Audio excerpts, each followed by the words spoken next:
इसलिए तो मैं कई बार निवेदन करता हूं कि आप और मैं तो अभी ठीक से ये भी नहीं जानते कि प्रभु से मांगना क्या है। भक्त सिखाता है क्या याचना की जाए, कैसी याचना हो। जब दुर्योधन और अर्जुन एक साथ पहुंचे और दुर्योधन ने कहा कि आप तो पक्षपात करते हैं, तो श्री ठाकुर जी ने कहा कि भक्त के लिए तो हम पक्षपात सदा से करते आए हैं और सदा करते रहेंगे, पर दुर्योधन विचार करना कि पात्र कौन है, पात्र कौन है। तुम मेरे पास योजना लेकर आए हो और अर्जुन मेरे पास याचना लेकर आया है। तुम मेरा सहयोग चाहते हो, अर्जुन मेरा साथ चाहता है। तुम देखो पात्र कौन है। ये यथा माम प्रपद्यन्ते तांस तथैव भजाम्यहम्। भगवान ने कहा कि दुर्योधन हमारा तो स्वभाव ऐसा है, जाकी रही भावना जैसी, प्रभु मूरत देखी तिन तैसी। जो हमारा जैसा भजन करता है हम उसका वैसा ही भजन करते हैं। कम से कम श्री कृष्ण का स्वभाव तो ऐसा है। अच्छा, मर्यादा पुरुषोत्तम का स्वभाव थोड़ा अलग है, उनका स्वभाव अलग है, पर इनका स्वभाव अलग है। ये लीला पुरुषोत्तम है। ये तो कहते हैं भाई जो हमारा जैसा भजन करता है वैसा ही हम उसका भजन करते हैं। तो भगवान ने कहा कि दुर्योधन तू मेरे पास योजना लेकर आया है। योजना बुद्धिमान व्यक्ति बनाता है, योजना बुद्धिमान व्यक्ति बनाता है ना। तू मेरे पास योजना लेकर आया है, अर्जुन मेरे पास दीनहीन होकर याचना लेकर आया है। और एह दरबार दीन को आदर रीति सदा चलिया। सब देते हैं प्रभु, पर अपनी निष्किंचना भक्ति नहीं देते, क्योंकि निष्किंचना भक्ति प्रदान करते ही तो इस सर्वतंत्र स्वतंत्र को, इस अति चंचल को सदा सदा के लिए बंध जाना पड़ता है। फिर प्रभु एक क्षण के लिए नहीं छोड़ते, तत्पर रहते हैं सदा सर्वदा भक्त की सेवा में। वस्तुतः भक्ति क्या है? भक्ति यही है, सेवक बना देती है वो प्रभु को। नित्य निकुंज में तो नित्य प्रति इस छवि का दर्शन होता है। यत् किंकरीषु बहुशः खलु काकुमाणी नित्यम परस्य पुरुषस्य शिखंड मौलेह। किंकरी करते हैं, किंकरी की चाटुकारिता श्री लाल जी करते हैं। ये क्या है? ये वस्तुतः कुछ नहीं है भाई, ये उसी प्रेमा भक्ति की महिमा है, ये उसी का प्रताप है, ये उसी का प्रसाद है। और यहां तक आपकी भावना पहुंचे, इसके लिए आवश्यक है कि गुरुजनों की कृपा से, सत्संग की कृपा से जो भाव संपत्ति आपको प्राप्त हो। ध्रुवदास जी ने विधि बताई है सिद्धांत विचार लीला में कि रसिकन को संग करे निस्दिन, भजन जल सो सींचो करे बारंबार, और सिद्धांत की बाढ़ दृढ़ करके गए, एक दिन जड़ नीके गए। ये जो भाव का बीज आपके हृदय की भूमि पर पड़ा है, एक दिन ये अंकुरित होगा, पुष्पित पल्लवित होगा, एक दिन इसी जड़ पकड़ लेगा। और आप देखो पौधा नन्हा सा हो तो लोहे का जाल लगाकर रखना पड़ता है ना उसके चारों तरफ, लेकिन वो जाल कब तक लगाना पड़ता है? तब तक जब तक वो स्वयं सुदृढ़ ना हो जाए। जब वो स्वयं सुदृढ़ होता है तो भाई आप भले हाथी बांध लो उससे, उसे कोई भय नहीं है। ऐसे ही भजन भाव है भाई। पहले जब इसका बीज पड़ता है तो बड़ा नन्हा सा सुकोमल सा अंकुर फूटता है, उसे कोई भी क्षति पहुंचा सकता है। इसीलिए ध्रुवदास जी ने कहा सिद्धांत की बाढ़ दृढ़ करके गए, और जीवन में सिद्धांत सुदृढ़ रहे इसके लिए एक ही विधि है, सत्संग होता रहे, सदा होता रहे, सतत होता रहे। हाँ, सत्संग की विधि क्या है ये आपकी जीवन शैली पर निर्भर करता है। ऐसे कहने सुनने को मिले तो कहिए सुनिए, नहीं तो स्वाध्याय करिए। मैं तो कहता हूं भक्तमाल का आश्रय करिए, इन भक्तों के चरित्र का चिंतन करिए। आरंभिक काल में एक संत के मुख से सुना था, वो कहते थे, शायद गीता मनीषी श्री ज्ञानानंद जी महाराज के मुख से मैंने सुना था, बात बड़ी अच्छी लगी, मैंने संभाल कर रख ली अपने पास। बोले जब नींव भरी जाती है ना, तो नींव भर देने के बाद फिर उस पर दुर्मुट चलाया जाता है और उसे सुदृढ़ करने के लिए।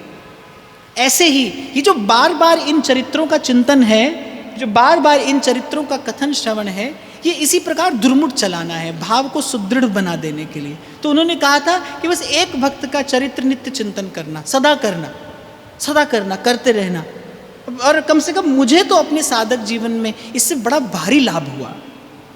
भक्तमाल का आश्रय, किसी एक भक्त के चरित्र का आप पाठ करिए, फिर थोड़ा उसका चिंतन करिए, क्या गुण उसके चरित्र में प्रकट हुआ है उसका थोड़ा विचार करिए। आपका तन भी शुद्ध होगा, आपका मन भी शुद्ध होगा, आपका भाव भी शुद्ध होगा, आपका चित्त भी विक्षेप रहित हो जाएगा इस विधि से। अवश्य करिए, अवश्य करिए, क्योंकि बिना भक्तमाल भक्ति रूप अति दूर है। इस भक्तमाल की महिमा क्या है कि बिना भक्तमाल भक्ति रूप अति दूर है। वो जो विशुद्धा भक्ति है, वो जो प्रेम लक्षणा भक्ति है, वो जो अनुराग है, जिसकी डोर से बंध जाते हैं प्रभु, तो भक्तमाल जी की कृपा से प्राप्त होता है। ये प्रसाद भक्तमाल जी देती है। अगले चरित्र में श्री नाभा जी कहते हैं, गुरु गदित वचन शिष्य सत्य अति दृढ़ प्रतीति गाढ़ हो गए हो, अनुचर आज्ञा मांग कयो कारज को जई हो, आचारज एक बात तो ही आए ते कही हो, स्वामी रयो समाय दास दर्शन को आयो, गुरु की गिरा विश्वास फेर सब घर में ल्यायो, शिष्यपन साचो करन को विभू सबे सुनत सोई कयो, गुरु गदित वचन शिष्य सत्य अति दृढ़ प्रतीति गाढ़ हो गयो। बड़ा अद्भुत प्रसंग है। एक गुरु और शिष्य की गाथा है। शिष्य का अपने गुरु चरणों में अटूट विश्वास, बड़ी अद्भुत श्रद्धा, अद्भुत निष्ठा। लेकिन गुरुदेव बार बार कहते थे कि भाई साधु को, संत को अपने इष्ट और गुरु से भी अधिक करके जानना चाहिए, अधिक करके मानना चाहिए। तो उस शिष्य का अपने गुरु चरणों में तो बड़ा भारी अनुराग था, बड़ी निष्कपट प्रीति थी, बड़ी अविचल श्रद्धा थी।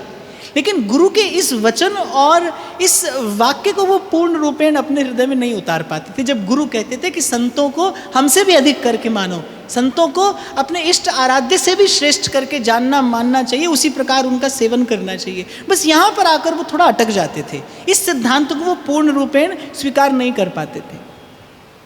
हालांकि मैं यहाँ पर एक बात निवेदन करूँ, यद्यपि ये तो गुरु और शिष्य दोनों ही समर्थ और समर्पित हैं, पर आप देखो कि हमारे जीवन में भी कुछ ऐसा ही है। जैसे मैं देखता हूँ कि आप सेवक वाणी का पाठ करते हैं? हाथ ऊंचा उठाकर करिए, कितने लोग सेवक वाणी का पाठ करते हैं? अभी भी कुछ हैं जो नहीं करते। चलो, जो नहीं करते उन्हें करना चाहिए, और जो करते हैं उन्हें किस विधि से करना चाहिए ये श्रवण करिए। कि आप लोग नित्य सेवक वाणी का पाठ करते हैं। सेवक वाणी सिद्धांत है, और सिद्धांत को हृदय में, जीवन में धारण किया जाता है। जैसे सेवक वाणी का सार सर्वस्व सिद्धांत क्या है? वाणी श्री हरिवंश की कै हरिवंशई नाम, ये सेवक वाणी का सिद्धांत है, ये उसका सार सर्वस्व है। वाणी श्री हरिवंश की, श्री हरिवंशई नाम।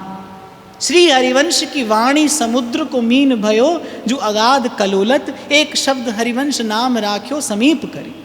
तो मैं देखता हूं कि पाठ रोज करते हैं, वाणी का पूरा ही पाठ कर डालते हैं, हनुमान चालीसा की तरह उसको रट डालते हैं। पाठ रोज करते हैं, पूरा करते हैं। पर ये बिल्कुल ऐसा ही है कि जैसे आपको रोग हुआ, आप डॉक्टर के पास गए, वैद्य के पास गए, वैद्य ने दवा दे दी, पुड़िया दे दी। आप घर आए, आपने पुड़िया को खोल कर देखा, लपेटकर एक सुंदर रेशमी वस्त्र में उसको लपेटकर अलमारी में धर दिया। अगले दिन फिर वैद्य के पास गए, फिर उसे अपना रोग बताया, उसके पास तो वही औषधि है, उसने फिर आपको औषधि दे दी। आप फिर घर आए, आपने फिर वही क्रिया, और आप बरसों से यही करे जा रहे हैं, और आपको लग रहा है रोग नहीं जा रहा है। रोज वैद्य के पास जाते हैं, रोज दवा भी लेकर आते हैं, लेकिन रोग नहीं जा रहा है। रोग भाई औषधि का सेवन करने से जाएगा। सिद्धांत का सेवन किया जाए तत्काल। सेवक वाणी अब जो आपको औषधि दे रही है, वो औषधि क्या है कि सतत नाम का जप हो, नाम की रटन हो, और श्री हरिवंश की वाणी का, उस भाव का आस्वादन हो। ये सेवक जी महाराज ने औषधि दी है। वाणी को पढ़ते पढ़ते रट डाला। यद्यपि अच्छा है भाई, मैं पहले ही कह रहा हूँ, जो आप करते हो वो अच्छा है। ऐसा नहीं कि मेरे कहने से आप जो कर रहे हैं वो भी छोड़ दें। जो आप कर रहे हैं वो अच्छा है, वो बहुत अच्छा है, पर हमको उससे आगे बढ़ना है, हमको उससे आगे जाना है। वो केवल इसीलिए नहीं है, वो केवल मनोरंजन के लिए नहीं है, कोई पुण्य प्राप्त करने के लिए नहीं है, मनोरथ के लिए ये उपासना ही नहीं है। किसी मन के मनोरथ को पूर्ण करने के लिए ये कोई उपासना नहीं है। ये तो एक सेवा के अतिरिक्त मन के सारे मनोरथ समाप्त हो जाएं, इसके लिए उपासना है। तो जो गुरु का वचन है, गुरु का संग कैसे किया जाता है? क्या शरीर से गुरु का संग किया जाएगा? अरे संत कहते हैं, गुरु को मानुष जानते ते नर कहिए अंध। गुरु को मानुष जानते ते नर कहिए अंध।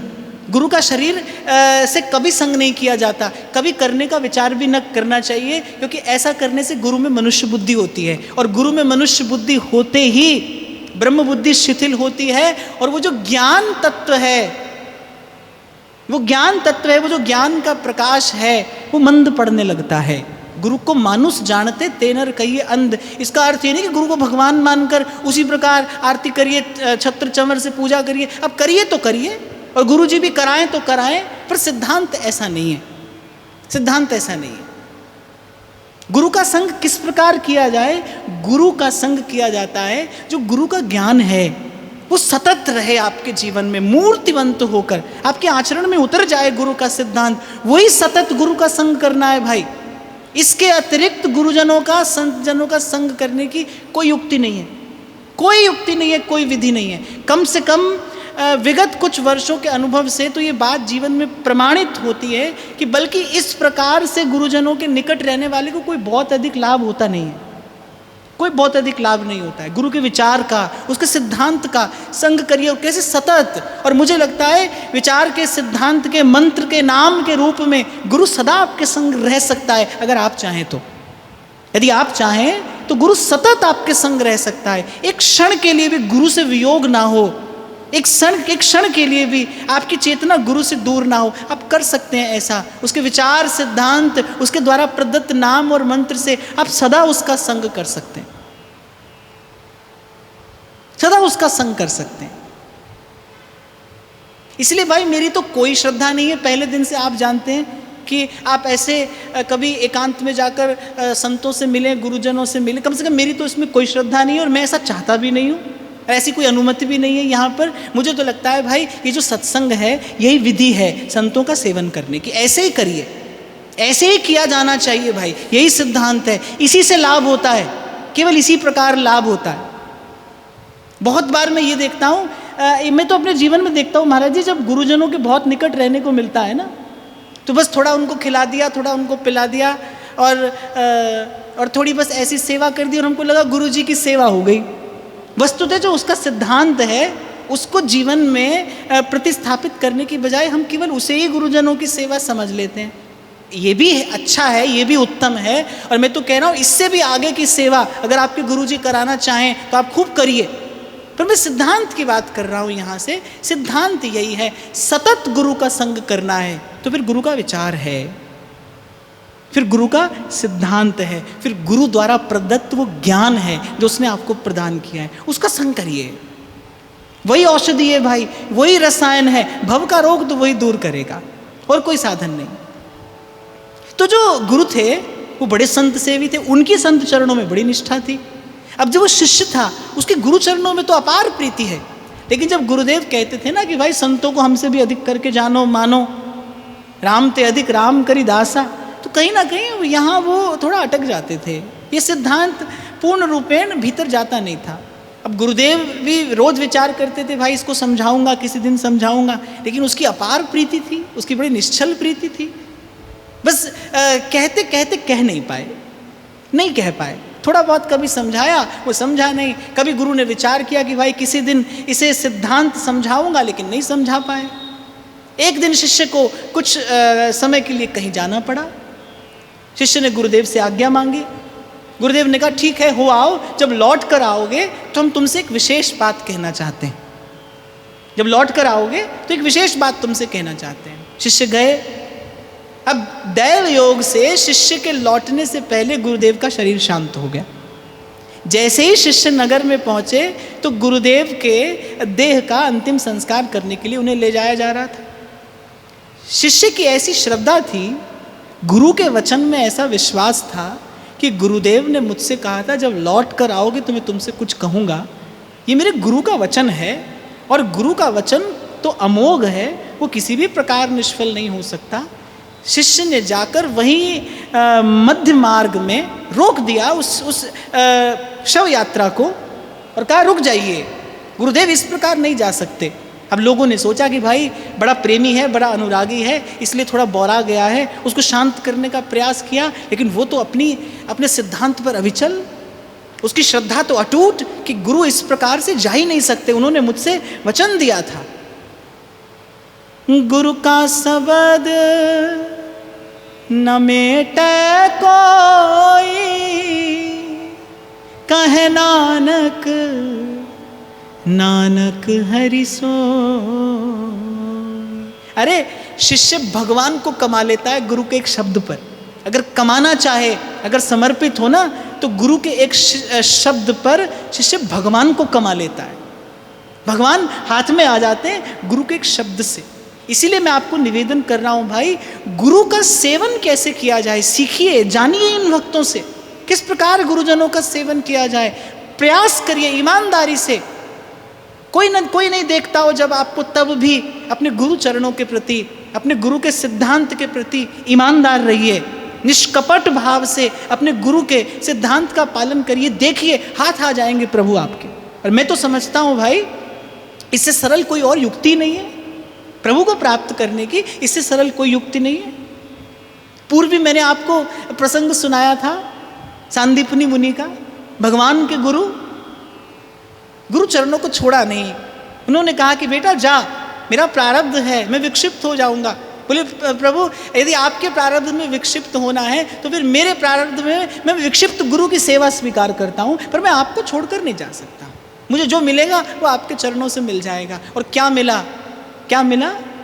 ऐसी अद्भुत प्राप्ति जो त्रिलोकी में फिर ना किसी को हुई ना होगी। भगवान शिष्य बने। गुरु ने प्रसन्न होकर कह दिया कि तुझे केवल भगवान मिलेंगे नहीं, भगवान तेरे शिष्य होंगे, भगवान तेरा चरण स्पर्श करेंगे, भगवान तेरे चरणों की सेवा करेंगे। तुझे भगवान का गुरु होने का गर्व और गौरव प्राप्त होगा। भगवान तेरे शिष्य होंगे। तू ऐसा शिष्य हुआ मेरा कि इससे कम तुझे कुछ देना नहीं चाहता मैं। जा प्रभु तेरे शिष्य हो। और सांदीपनी के शिष्य श्री कृष्ण हुए। ये गुरु चरणों की सेवा की महिमा है भाई। पर कैसे की जाए गुरु चरणों की सेवा? गुरु चरणों की सेवा की विधि यही है कि गुरु के सिद्धांत को निष्कपट भाव से समर्पित हो जाइए। बस शिष्य ने रोक लिया सबको कि नहीं, इस प्रकार नहीं जा सकते गुरुदेव, मेरे गुरु ने मुझे वचन दिया है। मेरे गुरु का वचन कैसे निष्फल हो सकता है? मेरे गुरु का वचन अमोघ है, वो इस प्रकार व्यर्थ नहीं जा सकता। और हठ पूर्वक, बल पूर्वक अपनी भक्ति की शक्ति से ले आया गुरु के उस देह को, मृत देह को पुनः वापस कुटिया में। सोई श्री नाभाजी महाराज लिख रहे हैं, गुरु की गिरा विश्वास फेर शव घर में लायो। गुरु के वचन पर विश्वास करके आप देखिए कैसी क्रिया है, कैसी क्रिया है। अद्भुत अलौकिक प्राप्ति तो इसी विधि से होती है भाई। सेवक जी को भी ऐसा ही कहा था श्री चतुर्भुज दास जी ने कि श्री महाप्रभु तो अंतर्ध्यान हो गए, उनके पुत्र बैठे गुरु गादी वनचंद, उनके पुत्र आचार्य पीठ पर विराजमान हैं, तो चलो उन्हीं से मंत्र क्यों ना ले लिया जाए। सेवक जी ने कहा मेरा लक्ष्य मंत्र नहीं है, मेरा लक्ष्य तो हित प्रभु के चरण है। अब मंत्र मिले न मिले, मंत्र मिले न मिले। अच्छा एक और बात बताऊं, गुरु से जो मिले वो मंत्र ही होता है। यदि आपकी गुरु चरणों में निष्ठा है ना, यदि आप वस्तुतः गुरु को जानते हैं, पहचानते हैं, गुरु तत्व में यदि आपकी निष्ठा है, तो फिर गुरु से जो मिले वो मंत्र है। मैं आपको बड़े विश्वास पूर्वक की बात कह रहा हूं, इसे अन्यथा ना लीजिएगा। गुरु से जो मिले वो मंत्र है। गुरु की किसी भी बात से, गुरु के मुख से निकले किसी भी सिद्धांत को पकड़ के आप उस पार जा सकते हैं। मंत्र के लिए गुरु के पास नहीं जाया जाता भाई। गुरु से प्रसाद रूप में जो मिलता है वो मंत्र होता है। मंत्र होता क्या है? क्या होता है मंत्र? हमारे परम पूज्य परम श्रद्धेय स्वामी श्री अखंडानंद जी महाराज कहते थे, बोले भाव की दृष्टि से देखो ना तो जो मन को तर कर दे वही मंत्र है। ये जो रूखा सूखा मन है ना, नीरस सा मन है, जो इस मन को तर कर दे, जो भिगो दे भाव में, बस वही मंत्र है। मन तर कर दे वही मंत्र है, वही मंत्र है। तो गुरु जो दे दे वो मंत्र है। कई बार मैंने पहले भी सुनाया है आपको कि वृंदावन के भाव सिद्ध संत पंडित श्री रामकृष्ण दास बाबा गौड़िया संप्रदाय के संत थे और सिद्ध मूर्ति थे। एक ब्रजवासन आया करती थी उनके पास, वो बार बार कहती, बाबा मैं कौन सा मंत्र जपूं? बाबा तो मंत्र देते नहीं थे। तो बाबा ने कहा कि कौन से कुल की है तू, कौन संप्रदाय की है? बोली बाबा मैं तो वल्लभ कुल की हूँ। तो बाबा ने कहा वल्लभ कुल में तो एक ही मंत्र जपो जाए, श्री कृष्ण शरणम मम, श्री कृष्ण शरणम मम, श्री कृष्ण शरणम मम, यही मंत्र जपा जाता है वहाँ तो। लेकिन बाबा ने अपने मुख से कहा नहीं, मुख से उच्चारण करते ही तो बाबा मंत्र गुरु हो जाते। बाबा ने कहा भाई वल्लभ कुल में तो एक ही मंत्र जपो जाए। अब वो भोली भाली ब्रजवासन, अब उसने कहा कि बाबा अब वहाँ मंत्र में तो बगल में उसके पति बैठे थे, उनकी ओर थोड़ा संकेत करते हुए बोली बाबा अब या मंत्र में तो चंपो के चाचा को नाम आवे, तो मैं कैसे जपूं? तो बाबा ने कहा अच्छा चंपो के चाचा शरणम ममा ये तो जप लेगी? बोली ये तो बाबा खूब जप लेंगी। तो बाबा बोले बस तू ये जपो कर जा, चंपो के चाचा शरणम ममा। अब जो बाबा के निकट जो बाबा के सेवक थे, सर्वशास्त्र निष्णात बाबा, भजन सिद्ध महापुरुष, क्या मंत्र दे रहे हैं किसी को? अब किसी को मंत्र देना क्या साधारण बात है भाई? जन्म जन्मांतर का हिसाब किताब होता है मंत्र देने से, प्रभु के मिलने के लिए मंत्र है। और क्या बाबा ने ऐसे ही मंत्र दे दिया? हम बोले जा तू यही जप, चंपो के चाचा शरणम ममा, चंपो के चाचा शरणम ममा। अब कोई विद्वान व्यक्ति इसको सुने, वो कहेगा कैसे बाबा और कैसा मंत्र, और इससे होगा क्या? हुआ क्या? कहते उस ब्रजवासन की केवल एक इच्छा थी कि एकादशी के दिन मेरा शरीर छूटे और जमुना के किनारे छूटे, और चंपो के चाचा शरणम ममा जपते जपते एकादशी के दिन जमुना किनारे देह छूटा। ये मंत्र जपते जपते। इसीलिए कह रहा हूं भाई आपसे, गुरु के पास मंत्र के लिए मत जाइए। आजकल ये बड़ा झंझट है, बोले यहां से नहीं मिल रहा तो चलो कहीं और से ले लें, हमको तो मंत्र से अर्थ है, गुरु से क्या अर्थ है? गुरु के पास मंत्र के लिए नहीं जाया जाता भाई। लगे रहिए, कबीर कहते हैं गहरी नदियाँ नाव पुरानी, गुरु चरणों से लगे रहना, मौज आती है किसी दिन। ये तो आज व्यवस्था ऐसी हो गई ना, हम रोज आएंगे, तुम रोज आओगे, हम तुम्हें पढ़ाकर चले जाएंगे, अब तुम पढ़ो कि नहीं पढ़ो। ये तो आज एक व्यवस्था ऐसी हो गई, पर पहले तो क्या था ना, गुरु की सेवा में शिष्य है, और कभी कभी तो वो जीवन पर्यंत सेवा करता है, और गुरु कभी बात भी नहीं करते। और कभी कभी ऐसा भी होता है, एक बार गुरु से बात हुई, फिर कभी गुरु को मिलना ही नहीं हुआ। एक बार प्रहलाद को नारद जी मिले, भगवान मिल गए। एक बार ध्रुव जी को नारद जी मिले, भगवान मिल गए। अच्छा मुझे तो सच बताऊं तो ये समझ में नहीं आता कि रोज रोज का मिलना क्या है। मिल लीजिए, हमसे मिल लीजिए, तुमसे मिल लीजिए, कि क्या मिल लीजिए, किससे मिल लीजिए?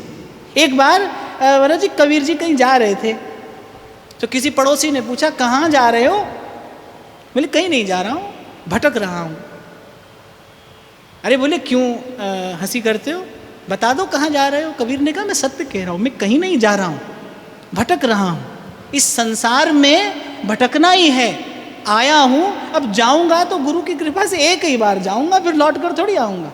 अब मिलना है तो भाई किसी ऐसे से मिलिए जिससे मिलकर फिर किसी से मिलने की इच्छा ना हो।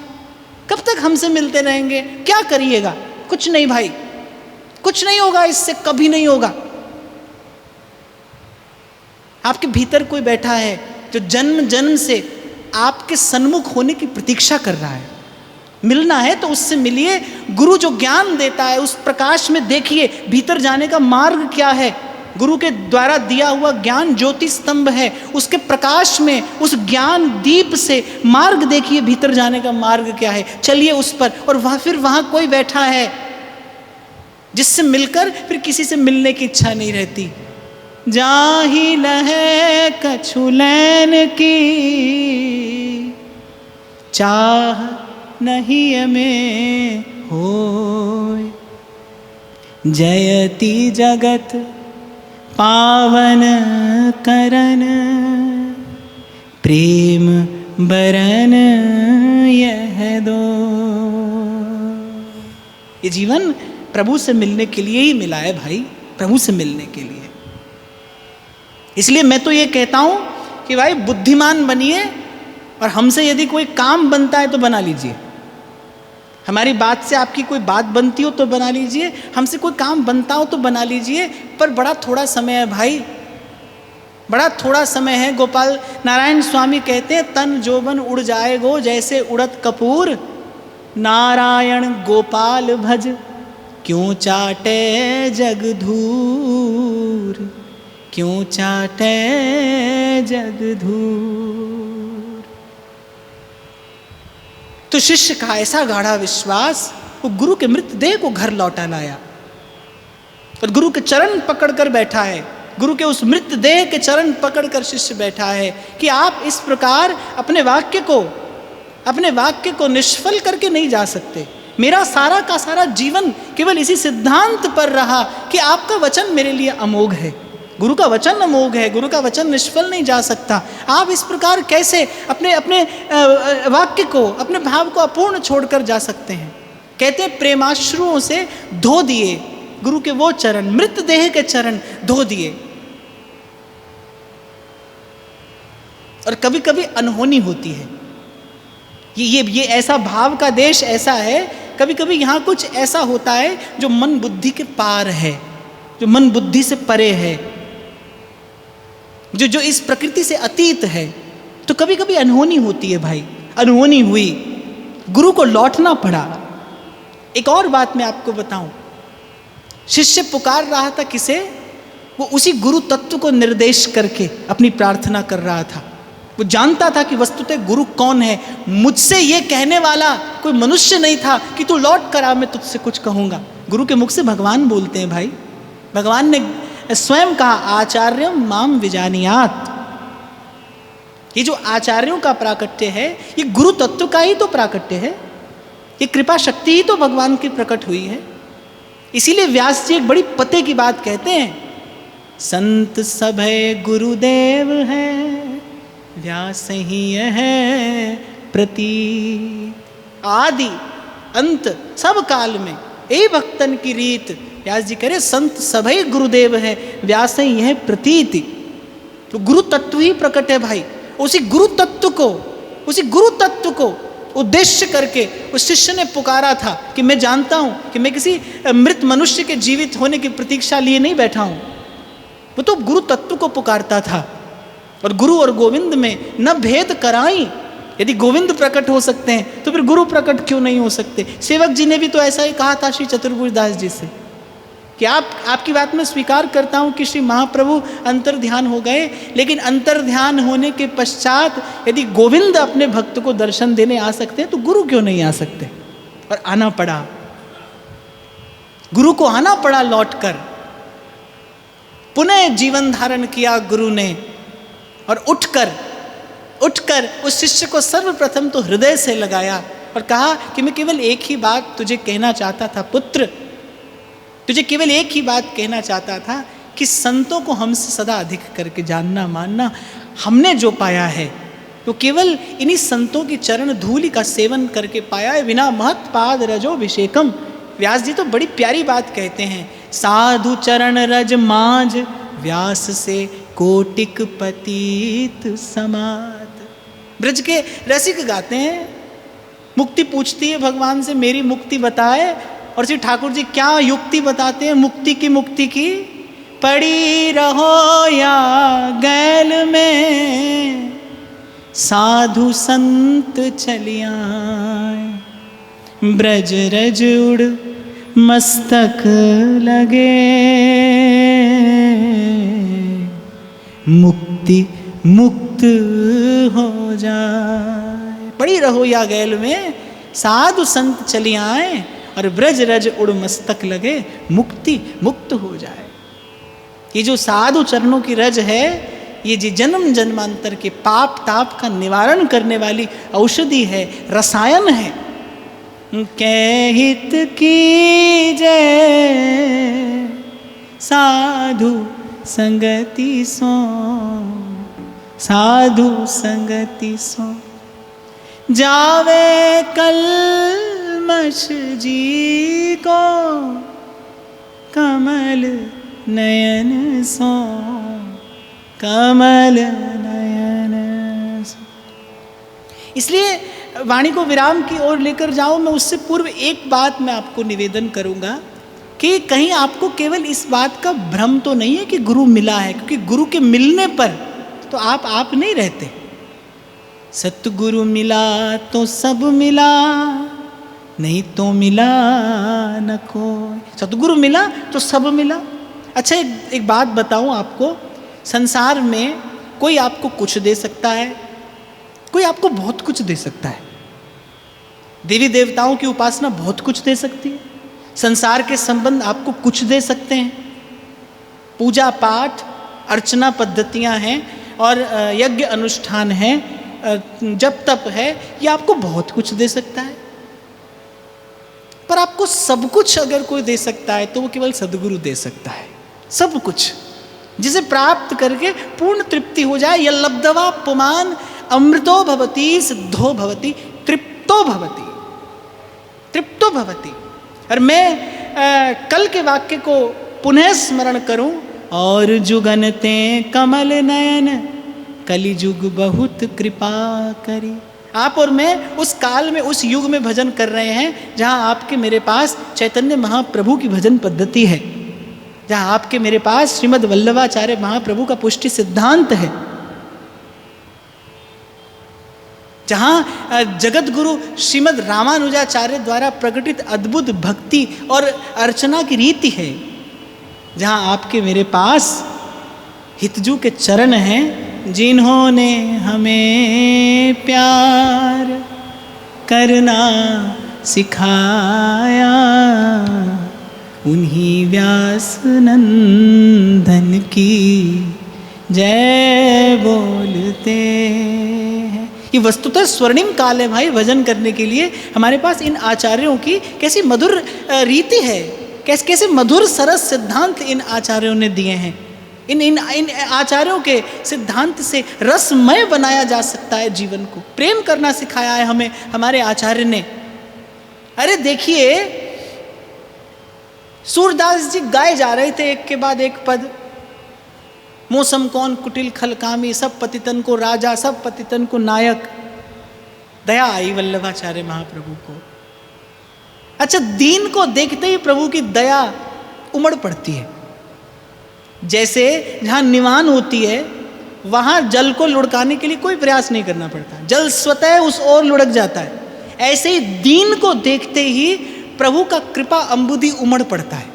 आप भी देखिए, हम जैसे मनुष्यों के हृदय में जिसमें दया का एक बिंदु मात्र है, हम भी किसी दीनहीन को देखें तो हमारे मन में करुणा उमड़ती है ना। किसी अहंकारी अभिमानी को देखो तो उसकी ओर देखने का भी मन नहीं करेगा, और वहीं किसी दीनहीन को देखो तो आप देखो हमारे हृदय में भी करुणा उमड़ती है कि भाई कुछ दे दिया जाए इसको। कभी कभी तो ऐसा भी होता है कि आपके पास कुछ नहीं होता देने को, लेकिन आप दिए बिना आगे नहीं बढ़ सकते। कभी कभी किसी का दैन्य ऐसा होता है कि उसको दिए बिना आप आगे ही नहीं बढ़ सकते, आप जा ही नहीं सकते आगे, आपको दे के ही जाना पड़ता है। आप देखो, जब हम जैसे मनुष्यों के मन में ऐसी दया और उदारता है, फिर वो तो कारण रहित कृपाल रघुराई, फिर वो तो अकारण करुणा वरुणालय हैं, करुणा के सिंधु हैं, दया की अम्बुदी हैं भगवान। ऐसो को उदार जग माही, दीन को देखते ही प्रभु की करुणा उमड़ पड़ती है। वो जो कृपा का सिंधु है उमड़ पड़ता है, वो भिगो देने के लिए आपको। इसीलिए संतों के पीछे पीछे जाइए प्रभु के पास। सूरदास जी कहते हैं, दीन वचन संतन संग दरस परस की जय। मुझे बड़ी प्यारी लगती है सूरदास जी की बात। वो कहते हैं संतों के संग ठाकुर जी का दरस परस करिए। प्रभु के सन्मुख होने की विधि बताता है संत। आइए एक बार गुनगुना लीजिए मेरे साथ। नर देहि पाई चित चरण कमल दीजै,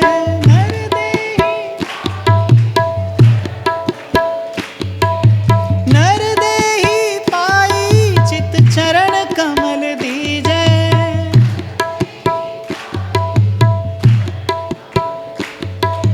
दीन बचन संतन संग दरस परस की जय। दीन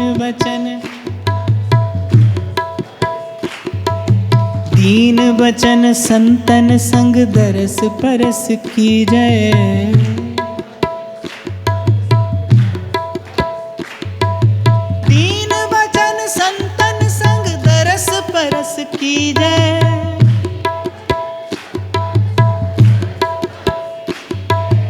सूरदास गिरिधर जस गाए गाए जी जय, सूरदास गिरिधर जस गाए गाए जी जय, सूरदास गिरिधर जस गाए गाए जी जय।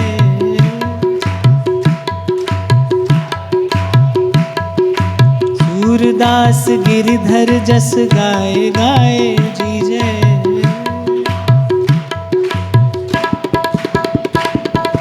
सूरदास गिरिधर जस गाए गाए जी जय।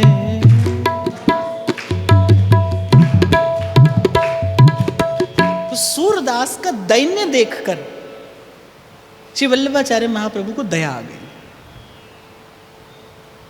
चतुराई दिखाने के लिए सब स्थान ठीक नहीं होते। सूरदास जी थे तो बड़े चतुर, त्रिकालदर्शी थे, आशु कवि थे, चाहते तो एक से एक सुंदर कविता रच रच कर वल्लभाचार्य महाप्रभु को सुनाते। पर यदि ऐसा करते ना, यदि ऐसा करते तो आचार्य चरण से पुरस्कार मिलता। यदि कविता रच के सुनाते, कवि तो थे, सुंदर सुंदर छंदबद्ध कविता रच के सुनाते तो आचार्य चरण से पुरस्कार मिलता।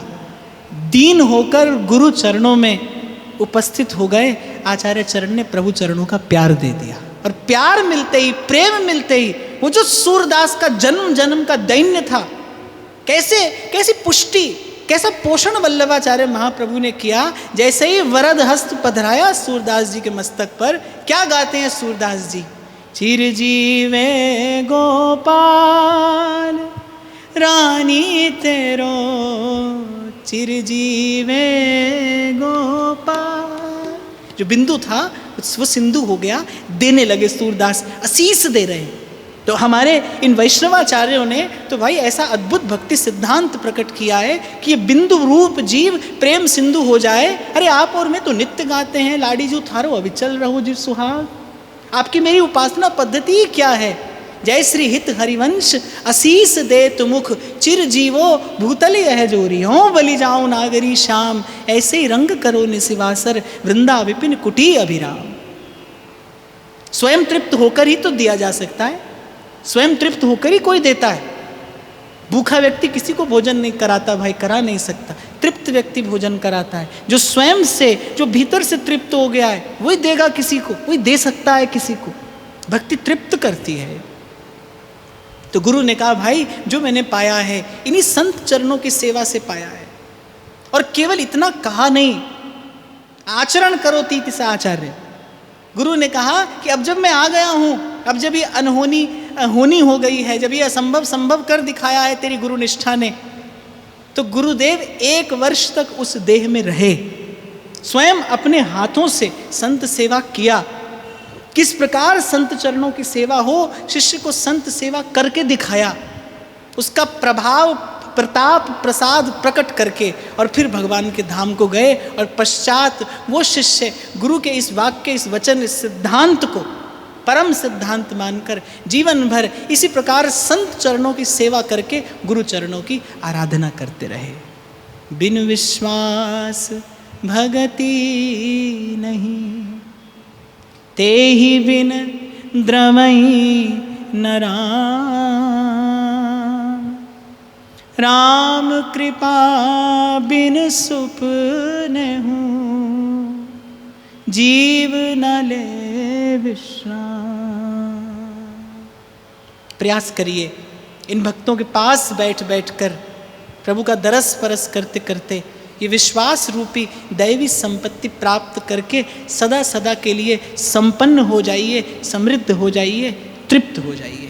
आज का ये भाव यहीं श्री लाडली लाल के सुंदर सुकोमल पाद पद्मों में निवेदन करते हुए, महाराज श्री को प्रणाम करते हुए आप सबके हृदयस्थ प्रेम प्रभु को नमन।